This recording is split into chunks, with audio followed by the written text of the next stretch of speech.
ಹೃದಯಾಘಾತ ಪ್ರಕರಣಗಳು ಹೆಚ್ಚಳವಾಗ್ತಾ ಇದೆ. ಅದರಲ್ಲೂ ಹಾಸನ ಜಿಲ್ಲೆಯಲ್ಲಿ ಹೃದಯಾಘಾತ ಪ್ರಕರಣ ಹೆಚ್ಚಳ ಆಗಿದೆ. ಆರೋಗ್ಯ ಇಲಾಖೆಯಿಂದ ಒಂದು ಟೆಕ್ನಿಕಲ್ ಕಮಿಟಿ ರಚನೆಯಾಗಿದೆ.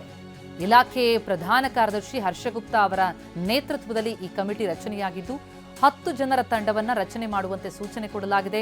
ಸಂಜೆಯೊಳಗೆ ಕಮಿಟಿ ರಚಿಸಿ ಅಂತ ಇಲಾಖೆ ಆದೇಶ ಕೊಟ್ಟಿದೆ. ವೈದ್ಯಕೀಯ ಶಿಕ್ಷಣ ಇಲಾಖೆ ನಿರ್ದೇಶಕರು ಹಾಗೂ ಜಯದೇವ ಸಂಸ್ಥೆಯ ತಜ್ಞರು ಸೇರಿದಂತೆ 10 ಜನರ ತಂಡವನ್ನ ರಚನೆ ಮಾಡಲಾಗ್ತಾ ಇದ್ದು, ಹೃದಯಾಘಾತ ಯಾಕಾಗ್ತಾ ಇದೆ, ಇದರಲ್ಲೂ ಹಾಸನದಲ್ಲಿ ಪದೇ ಪದೇ ಇಂತಹ ಪ್ರಕರಣಗಳಾಗ್ತಾ ಇರೋದ್ರ ಬಗ್ಗೆ ಅಧ್ಯಯನವನ್ನ ಈ ಕಮಿಟಿ ನಡೆಸಲಿದೆ. 10 ಜನರ ತಂಡ, ವೈದ್ಯಕೀಯ ಶಿಕ್ಷಣ ಇಲಾಖೆಯ ನಿರ್ದೇಶಕರಿರ್ತಾರೆ, ಜಯದೇವ ಸಂಸ್ಥೆಯ ತಜ್ಞರು ಸೇರಿದಂತೆ 10 ಜನ ತಜ್ಞರ ತಂಡ ಇರುತ್ತೆ. ಇಲಾಖೆ ಪ್ರಧಾನ ಕಾರ್ಯದರ್ಶಿ ಹರ್ಷಗುಪ್ತಾ ಅವರ ನೇತೃತ್ವದಲ್ಲಿ ಈ ಕಮಿಟಿ. ಇವತ್ತೇ ಆದಂತಹ ಪ್ರಕರಣಗಳನ್ನು ನಾವು ನೋಡ್ತಾ ಇದ್ದೀವಿ.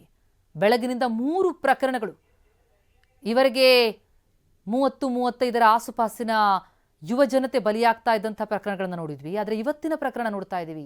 50 ವರ್ಷದ ಲೇಪಾಕ್ಷಿಯವರು, 58 ವರ್ಷದ ಮುತ್ತಯ್ಯ, 53 ವರ್ಷದ ಕುಮಾರ್, ಈ ಮೂವರು ಮೃತಪಟ್ಟಿರೋದು ಹೃದಯಾಘಾತದಿಂದ.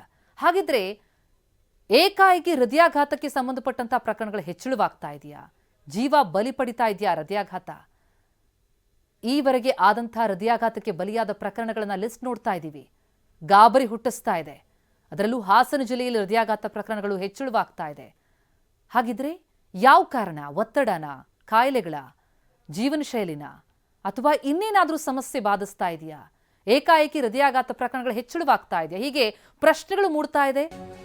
ಈ ಹಿನ್ನೆಲೆಯಲ್ಲಿ ತನಿಖೆಗೆ ಮುಂದಾಗಲಾಗಿದೆ.